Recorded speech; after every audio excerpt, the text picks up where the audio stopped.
Jesus, fala conosco, por favor, nessa manhã. Fala comigo, eu quero ouvir a tua voz mais uma vez. Meu futuro pertence ao Senhor, meu presente pertence ao Senhor. A minha vida é tua. Já que eu entreguei minha vida nas tuas mãos, eu não quero viver da maneira que me agrada. Não quero viver do jeito que eu penso, do jeito que eu acho que deve ser certo. Eu prefiro ouvir a tua voz, Jesus. Eu prefiro entender o que o Senhor quer de mim. Mas fala comigo então nessa manhã. Abre os meus ouvidos que eu quero ouvir. Abre o meu coração. Espírito Santo, eu te dou essa liberdade. O meu foco está nas coisas do Senhor.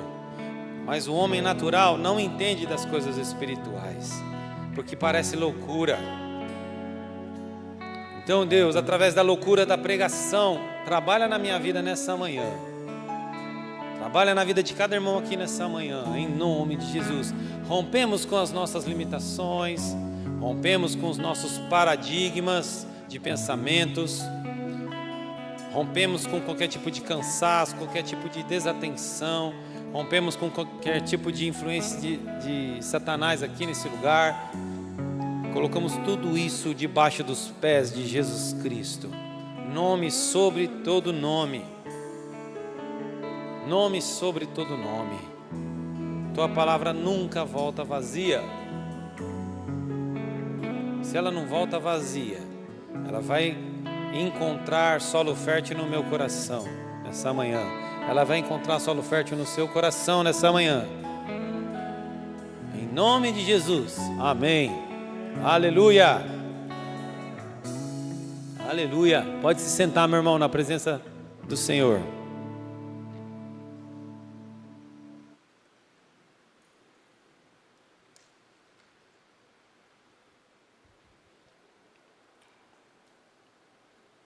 Nós, servos de Jesus, né? Nós que entregamos nossa vida a Ele, nós somos até chamados de cristãos, né?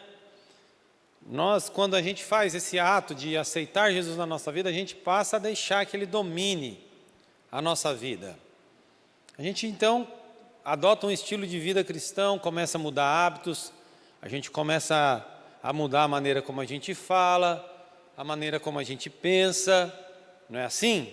A gente vai vivendo a transformação do Espírito Santo na nossa vida. Isso é tremendo.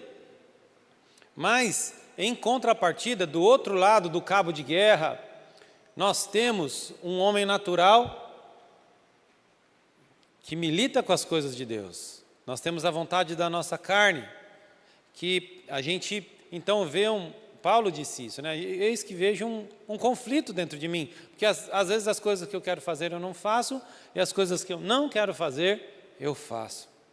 E o inimigo se aproveita disso, e dia após dia ele coloca tentações, coloca provações no nosso caminho, para ver se a gente morde a isca, se a gente cai na cilada dele, se a gente é pego pelo laço dele, e a gente vive essa batalha constante. Por isso que Deus nos deixou a palavra de Deus. Porque quando a gente começa a querer desviar o nosso foco, quando o leme do nosso barco quer virar, o Espírito Santo que habita em você e em mim, começa a trabalhar, a palavra vem e nos orienta e nos mostra o caminho a seguir. Acontece isso com você? Sim? Glória a Deus. Tá tudo bem, irmão? Tá acordado aí? Está meio escurinho, né? Vai dando um sono, acorda aí. E essa palavra nasceu dessa maneira na minha vida. Antes de ser uma palavra para eu ministrar, foi uma palavra que Deus começou a falar muito comigo, ministrar no meu coração. E então, quando eu soube que eu que ministraria, o Espírito Santo testificou de eu compartilhar essa palavra hoje aqui nessa manhã. Mas saiba que antes de ser uma palavra que eu estou entregando para a igreja, na verdade é uma palavra que o Espírito Santo está trabalhando na minha vida também. E essa palavra é a respeito de zelo. Zelo. É uma palavra bíblica, né? É um termo mais bíblico assim. A gente não fala muito no dia a dia, não usa muito essa palavra zelo. A gente às vezes usa a palavra cuidado, né? Mas a palavra, eu creio que essa palavra zelo tem o peso necessário que Deus quer falar conosco aqui nessa manhã.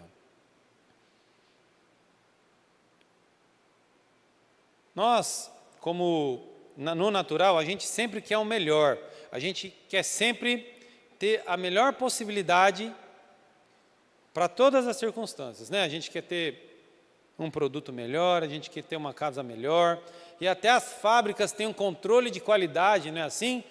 Tem os selos de qualidade, ISO 9001, ISO 9002, que regulamentam o processo daquela fábrica para que garanta que os produtos lá no final saiam com a qualidade que a fábrica quer que seja exigida. Amém? E no espiritual, é necessário que haja um zelo da nossa parte, um cuidado com a nossa vida, com a maneira como a gente vive.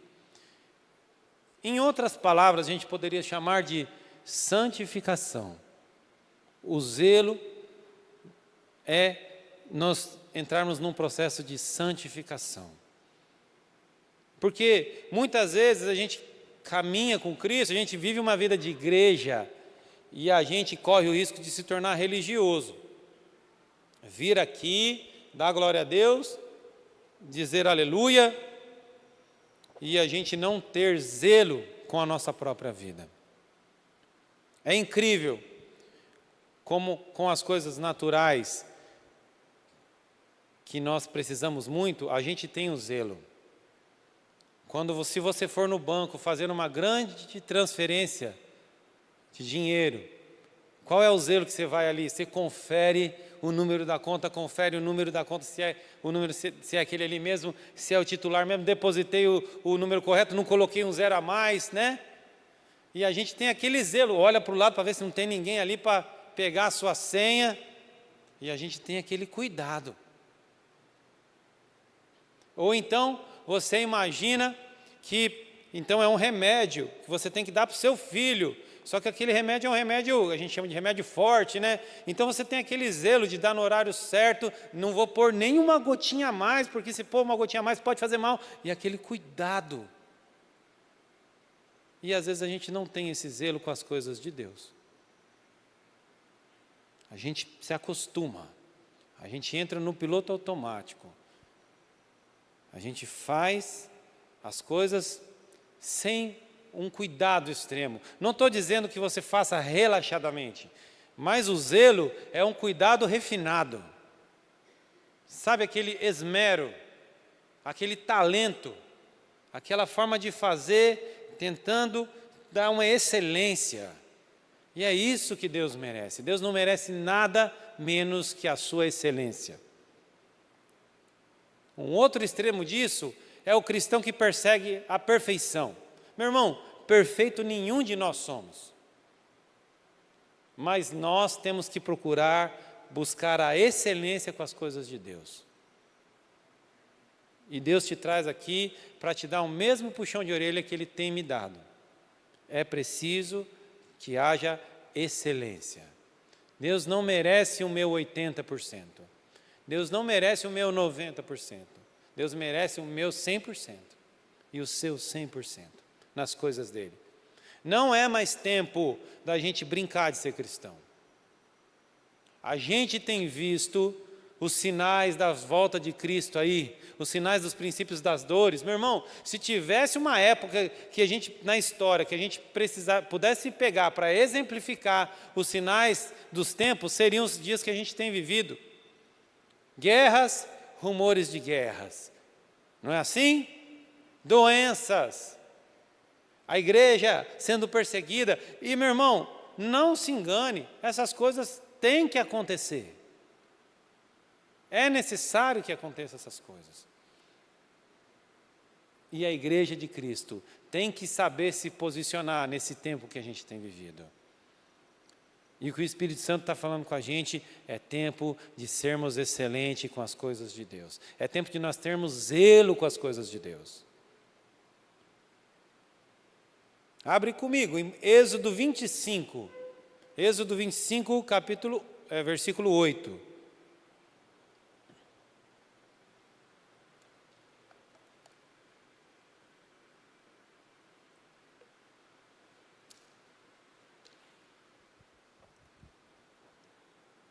Aqui, Deus estava tendo uma conversa com Moisés, apresentando, como eu falei no momento da oferta, apresentando o projeto do tabernáculo a Moisés. Amém?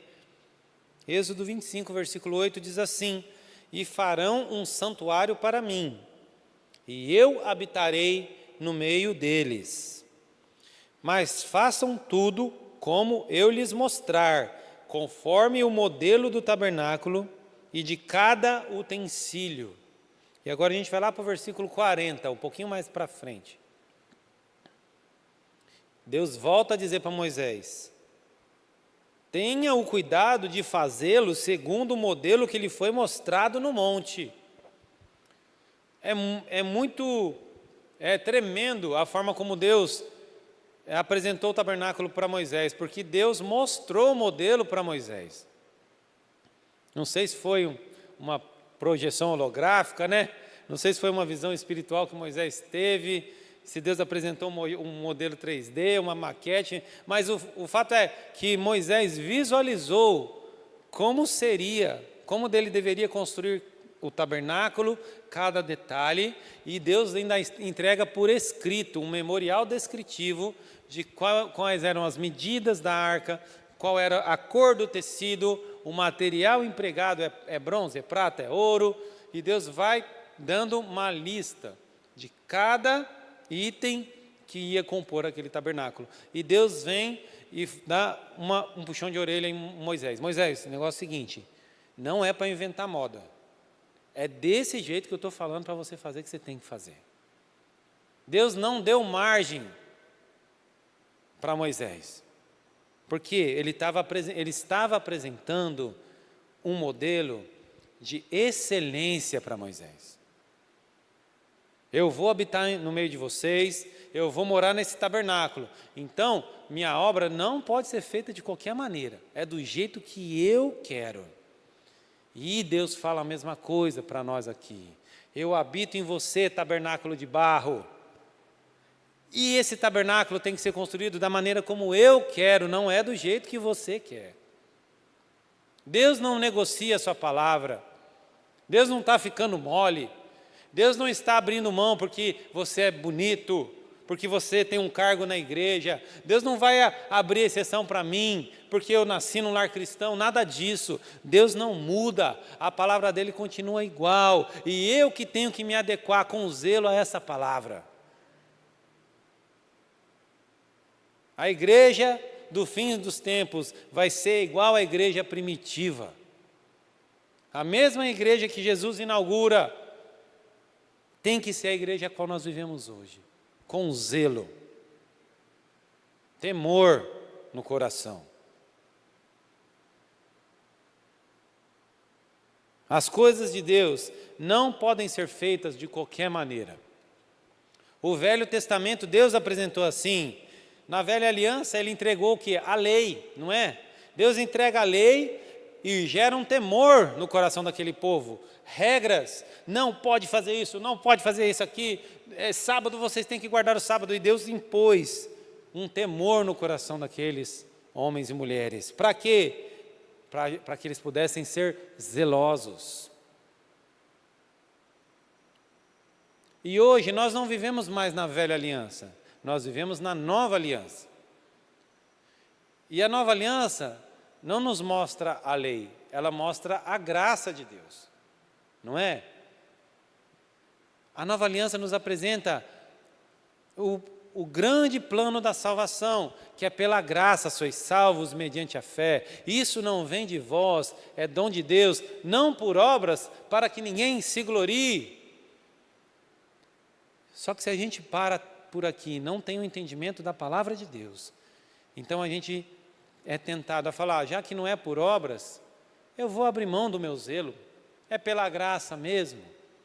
Então eu não preciso ser tão cuidadoso assim, eu não preciso lidar com as coisas de Deus com respeito, eu não preciso me policiar na minha vida cristã, porque é pela graça mesmo. Cuidado, meu irmão, vai ler a Bíblia, vai aprender as Escrituras, porque não é porque estamos na graça que Deus mudou. Nós temos que alcançar o zelo do mesmo jeito que aquele temor, respeito que o povo de Israel tinha Por causa da lei, eram zelosos porque eles tinham medo. O sacerdote era zeloso quando ele ia se apresentar na presença de Deus, porque ele tinha medo de morrer.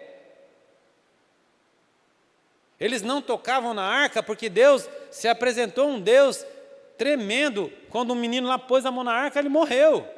E aquilo foi gerando temor no coração do povo, então eles eram zelosos. Depois daquele episódio, quem que encostava a mão na arca?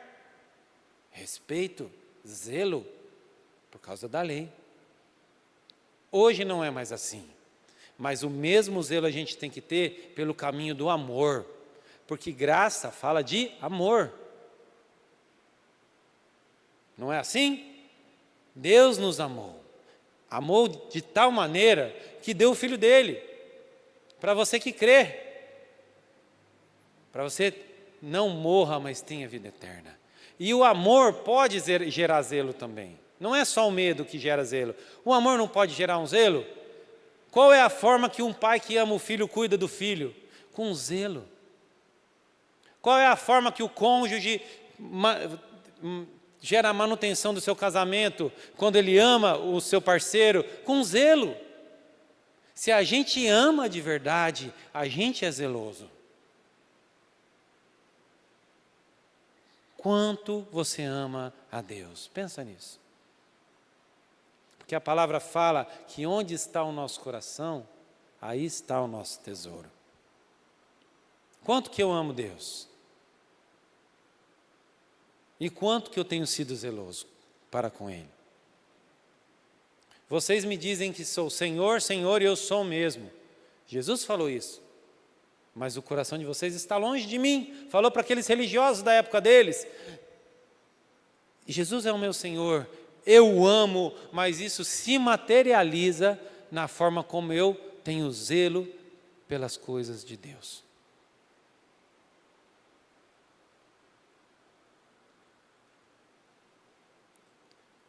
Abre comigo em Tito. Tito está lá no Novo Testamento, lá mais para o finalzinho, amém? E aqui fala a respeito desse mistério da glória de Deus que foi revelado em Jesus, que é a graça.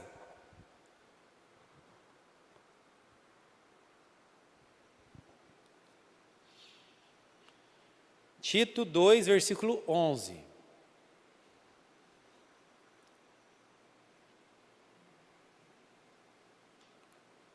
Porque a graça salvadora de Deus se há manifestado a todos os homens, ensinando-nos que, renunciando à impiedade e às concupiscências mundanas, vivamos neste presente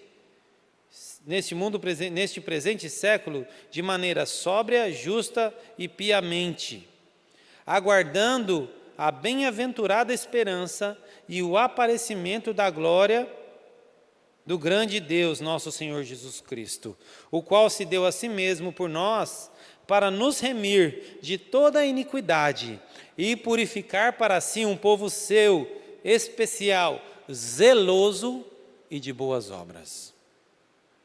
A graça de Deus veio sobre todos os homens, nos ensinando a viver de uma maneira zelosa.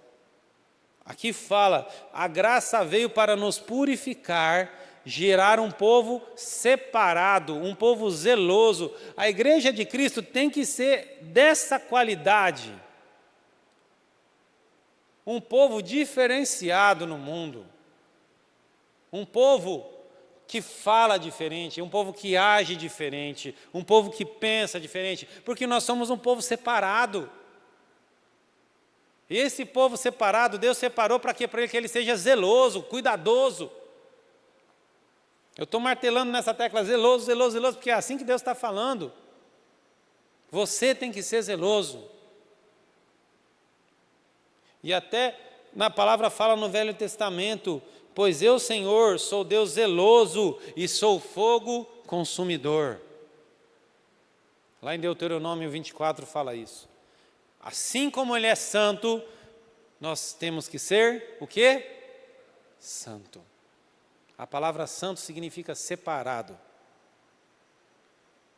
Não é de qualquer maneira. As coisas de Deus não são de qualquer maneira. E esse zelo se materializa nas áreas da nossa vida. Primeira área que esse zelo tem que acontecer, quando a gente lida com a obra de Deus. Quando a gente está na igreja, quando nós estamos envolvidos em ministérios, quando a gente participa de algum projeto da igreja. Irmão, igreja não é projeto social. Igreja, nós não estamos aqui num clube, nós não estamos aqui para fazer uma terapia. Igreja é projeto de Deus. E quando a gente lida com as coisas da igreja, o dia a dia da igreja, não pode ser feito de qualquer maneira.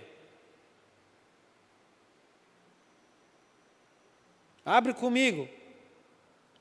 Eclesiastes 5:1. Qual é a maneira como a gente deve se comportar na casa de Deus? Como que a gente deve se comportar? Eclesiastes 5:1.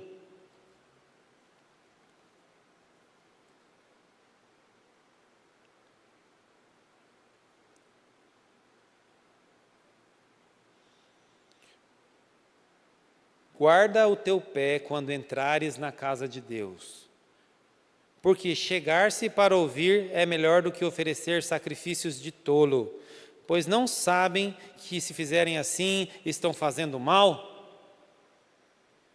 Guarda o teu pé quando entrares na casa de Deus. O que Deus está falando aqui? Vamos trazer para o nosso linguajar do dia a dia? Chega pianinho. E aqui não está falando, esse comportamento não está falando de um comportamento religioso, de prisão, né? Você chega, não pode dar um glória a Deus, você não pode... Não é disso. Em Cristo nós temos a liberdade para adorar, mas nós temos que chegar com temor na casa de Deus. As coisas de Deus têm que ser tratadas com respeito. A gente tem que ter respeito pela palavra de Deus quando ela está sendo ministrada. A gente tem que ter respeito na hora da adoração. Está sendo invocado o nome do Deus vivo. E Ele é fogo consumidor. Deuteronômio fala isso. Fique esperto, meu irmão. Não lida com as coisas de Deus, você está lidando com algo muito precioso. Eu estou lidando com algo muito precioso. E a gente corre o risco de ficar ali... E a gente vem na casa de Deus, e a gente já cumprimenta está acontecendo a palavra, a gente está disperso. Meu irmão, guarda o teu pé quando você entra na casa de Deus. Vamos respeitar as coisas de Deus. E para quem está em ministério, Deus puxa a orelha ainda mais, porque fala assim, ó, maldito aquele que faz a obra do Senhor relaxadamente. Nós que estamos envolvidos nos ministérios, nós que fazemos parte dos departamentos da igreja, né? Nós temos que fazer com zelo. Se a gente estivesse preparando o produto do nosso ministério, né? Que cada ministério tem o seu produto. No caso do Ministério de Louvor, o produto do nosso ministério são as canções para adorar ao Senhor. Imagina se a gente fosse tocar diante de uma grande autoridade. O quanto que a gente ia ensaiar para fazer bem feito. Imagina se você é um ministério de arrumar as cadeiras, e então você sabe que vai vir uma pessoa importante aqui para ver como que é a igreja, o quão arrumadinho a gente ia deixar. Está aqui um nome que é muito acima de qualquer autoridade nessa terra, Jesus Cristo. E a gente faz as coisas para Ele. Ele merece excelência. E Ele está falando aqui porque Ele está te chamando para excelência, meu irmão. Eu sei que está batendo aí, ainda bem que você tem capacete da salvação para aguentar as bordoadas do Espírito Santo. Mas Ele está aqui falando isso, e eu creio que a unção do Espírito Santo também está aqui para te capacitar a honrar da maneira como Deus merece. Porque assim como Ele chama, Ele também capacita. Deus não está te exigindo algo que você não possa dar, entenda isso. Deus não está querendo de você algo que você não conseguiria dar. Ele está querendo o seu melhor. Ele está requerendo o meu melhor. Onde estão aqueles que estão dispostos a dar o melhor para o Senhor? Aleluia. E enquanto eu estava ali na última adoração, o Espírito Santo falando comigo, nem estava aqui, mas a respeito daqueles que já foram de ministérios e hoje não estão envolvidos na casa do Senhor. Você está esperando o que para voltar? Você já sabe o seu chamado, você já sabe que Deus te separou para uma obra, o que você está fazendo no banco? Será que Jesus vai voltar e você não vai dar um passo? Volta para a atividade, meu irmão, volta a fazer. Provavelmente você já foi zeloso, você fazia com empenho, você se envolveu. E hoje você não está mais no ministério. Deus te chama, volta para a minha obra. Isso é fazer com zelo. Volta para fazer a minha obra. Talentos que Deus te deu, Deus te capacita. E eu sei que quando a gente sai do ministério para voltar, são tantas barreiras que se levantam, internas e externas, e parece tão difícil. O Espírito Santo está dizendo aqui, dê apenas um passo. Só dê um passo. E Ele vai fazer a obra acontecer. Talvez você fale, mas agora não dá mais, passou o meu tempo, já foi, é passado. Meu irmão, Jesus faz tudo novo. Jesus faz todas as coisas novas. Deus é um Deus de novidade. Se você está aqui e já foi de um ministério e hoje não está mais e quer voltar, toma posse dessa palavra aqui nessa manhã. Diga assim, Deus, não sei de que jeito vai ser, não sei se eu aguento, mas eis-me aqui. O Senhor sabe as lutas que eu passei, os amassados que a minha armadura tem, mas eis-me aqui novamente. Porque assim como as misericórdias de Deus se renovam a cada dia, o nosso amor por Ele tem que se renovar a cada dia. Já pensou se Deus fosse como nós, na primeira decepção, abandonasse o barco? Mas não, Ele me ama, me ama, me ama, me ama, me ama, e cada dia me ama mais, mesmo às vezes eu pisando na bola com Ele. Dê mais uma chance para Deus. Volta para o ministério que Deus te escolheu. Se envolve na obra do Senhor. Tem muita gente para ser salva. Os ministérios estão precisando de gente. Toma posse dessa palavra. Aleluia. Outra área que a gente precisa ser zeloso na nossa vida. O zelo com as nossas palavras. O que a gente fala e como a gente fala. Tiago fala a respeito da língua, coisa difícil de domar é a nossa língua, não é? O homem consegue dominar um animal mais selvagem que existe, o homem consegue levar uma nave para a Lua, mandar uma sonda para Marte, mas não aprendeu ainda a dominar a própria língua. Não é assim? E a gente tem que ter zelo com as nossas palavras. Abre comigo em Mateus 12. Mateus 12. O versículo é o 35.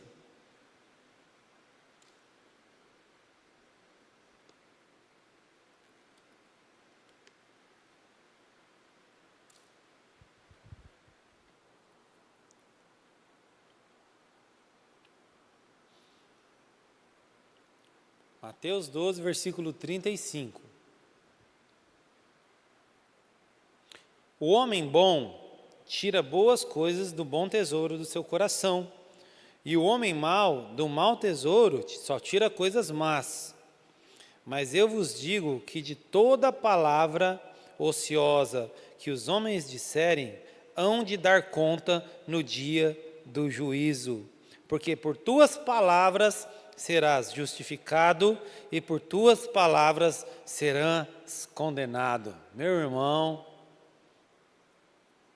é para aceitar Jesus de novo, não é não? Pelas nossas palavras.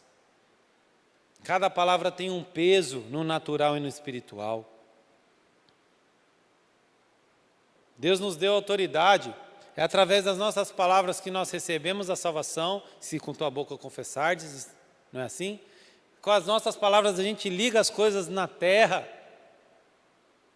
Através das nossas palavras se materializam, porque existe um poder de Jesus Cristo na sua vida. E da mesma maneira que a gente pode profetizar bênção, a gente pode também estar lançando maldição na nossa vida. Na maneira como a gente fala, na maneira como a gente trata as pessoas, na maneira como a gente lança as palavras na nossa família, no nosso trabalho. E a gente tem que ter zelo com as palavras que a gente fala. E às vezes a gente começa a se deixar levar pela luta e murmura. Às vezes a gente começa a se deixar levar pelo momento, às vezes pela brincadeira. Você já se arrependeu às vezes de uma coisa que você falou? Poxa, podia não ter falado, não é assim? Podia ter ficado quieto ali, ou poderia ter falado de uma outra forma. É o Espírito Santo puxando a nossa orelha. Ainda bem que a gente ainda está ouvindo a voz dele. E a gente tem que começar a ser mais zeloso. Deus falando comigo isso, eu tenho que começar a ser mais zeloso com as minhas palavras. Porque cada palavra tem um peso no mundo espiritual.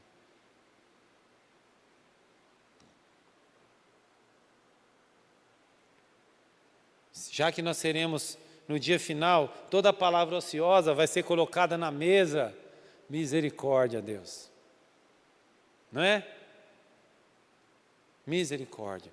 É incrível como a gente se converte e a primeira coisa que passa a mudar é o nosso linguajar, não é? A gente passa a parar de falar palavrões, né? A gente muda a maneira como a gente fala. Mas essa mudança tem que ser constante na nossa vida. Que da sua palavra que da sua boca só saia bênção, em nome de Jesus. Que da minha boca só saiam bênçãos. Se policiar, é zelo. Sabe o que é zelo? Ficar vigiando. Ficar ali, prestando atenção. Não deixa o leite ferver. Não é assim? Não deixa o leite ferver. É um minutinho que você vira e aí já derrama o negócio. Vamos se policiar com as palavras. Pensar antes de falar. Ouvir a voz do Espírito Santo. Não ser imediatista. Amém? Aleluia. Deus está falando com você? Já estamos indo para a conclusão. Outra coisa, zelo com o nosso testemunho, com as nossas atitudes. Sabia que você é o cartão de visitas de Jesus? A palavra diz que nós somos uma carta, aberta e lida por todos os homens. A sociedade está olhando para nós. Os irmãos estão olhando para nós. E nós temos que tentar ser zelosos com as nossas atitudes, meu irmão. A maneira como a gente se comporta, os lugares que a gente frequenta. A gente tem que ser zeloso. Porque nós não podemos ser motivo de escândalo. Sabia disso? Mateus 18, 6. Abre comigo.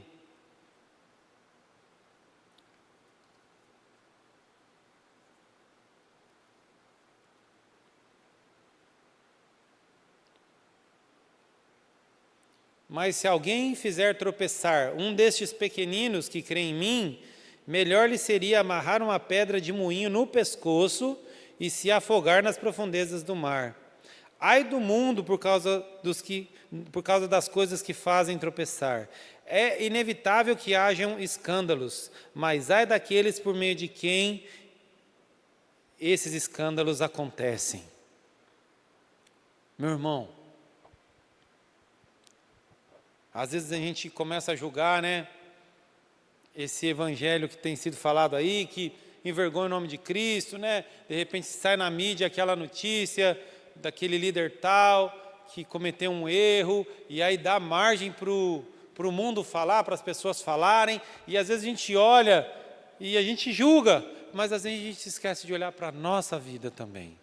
Talvez o nosso testemunho não seja aquele pecado, aquele maior proporção, mas às vezes a gente está falhando nas mínimas coisas.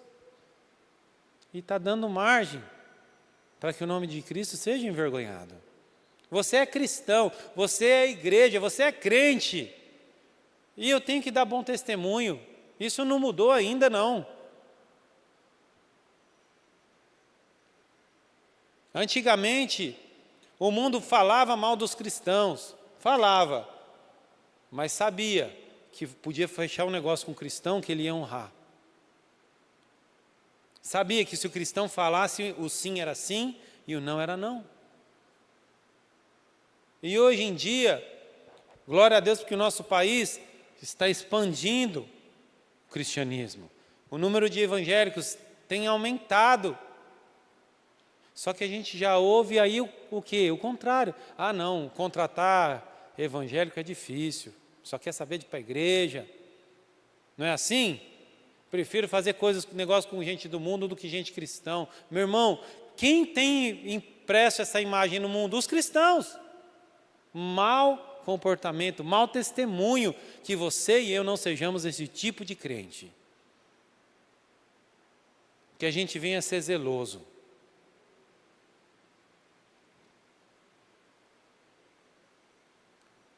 Para você e para mim, que somos chamados pelo nome de Cristo, é peso 2. Lembra que tinha as notas lá na escola, que era peso 1 e peso 2, né? É maior rigor. A porta é mais estreita, porque a porta que leva à salvação, ela é estreita. A gente tem que andar na régua, no esquadro. Por quê? Porque o mundo está olhando para você. O inimigo está olhando para você. Sabia disso? Só esperando um vacilo seu e meu. Vamos ser zelosos. Um povo zeloso de boas obras. Deus separou um povo zeloso de boas obras.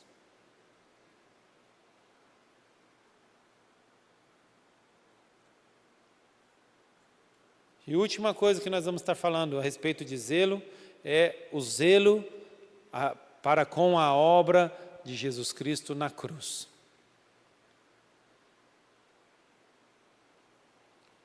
É muito fácil a gente desfrutar das bênçãos que Jesus Cristo conquistou para nós na cruz.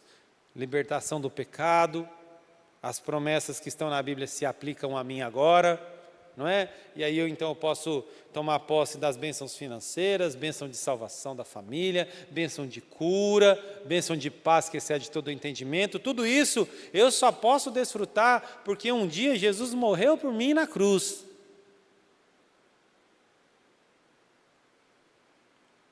E essa obra foi tremenda. Foi a maior atitude que aconteceu no universo, na história da humanidade. Jesus Cristo morrendo na cruz para a restauração da humanidade.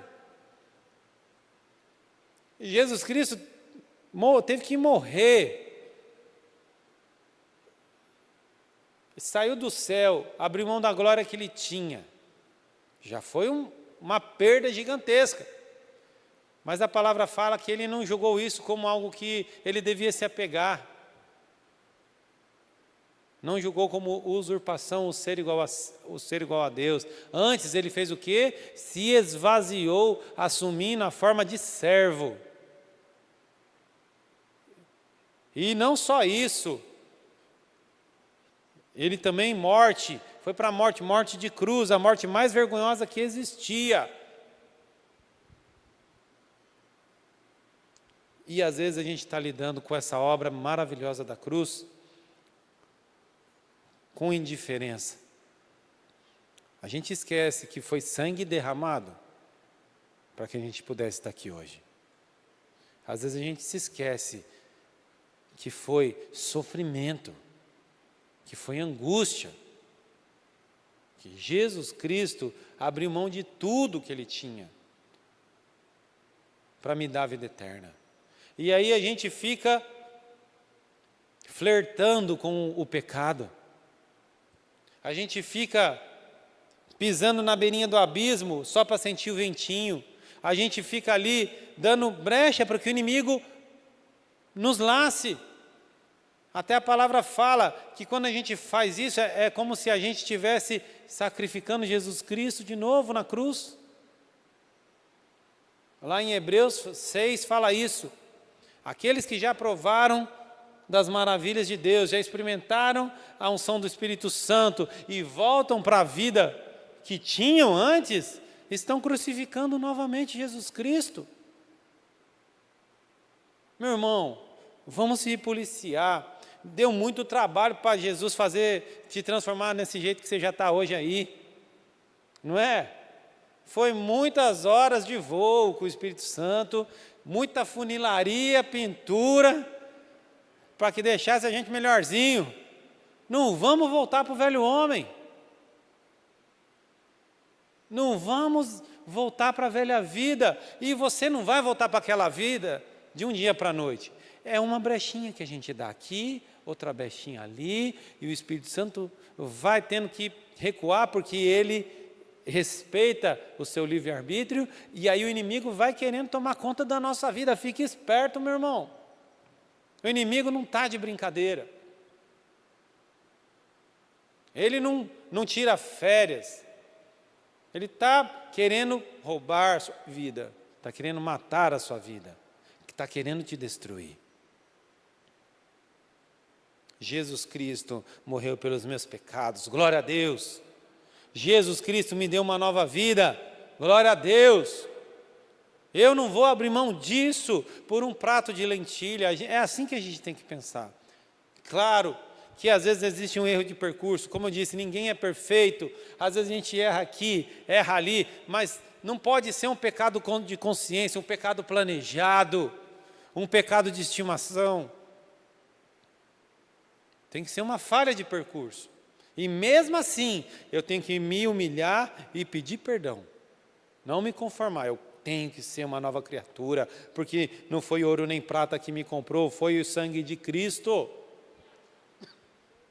Dá um jeito de mudar, Marcelo, porque Jesus Cristo já te comprou. Vamos ter zelo com a nossa vida espiritual, zelo com os dons do Espírito Santo que Deus te dá.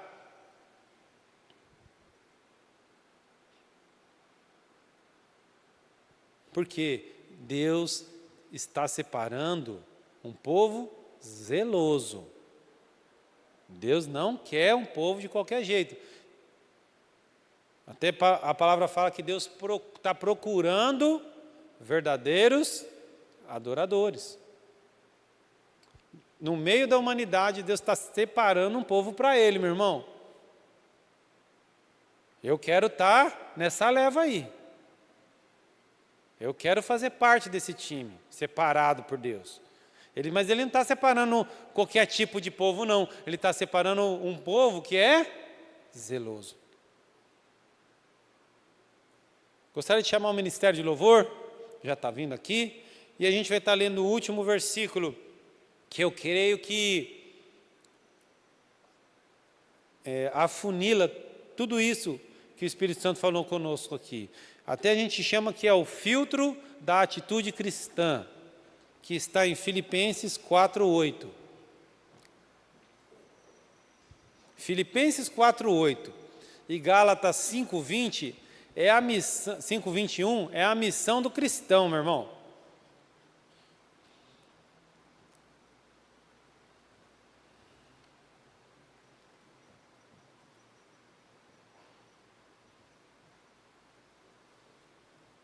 Filipenses 4:8. Quanto ao mais, irmãos, tudo o que é verdadeiro, tudo que é honesto, tudo que é justo, tudo que é puro, tudo que é amável, tudo que é de boa fama, se existe alguma virtude, se existe algum louvor, é nisso que deveis pensar.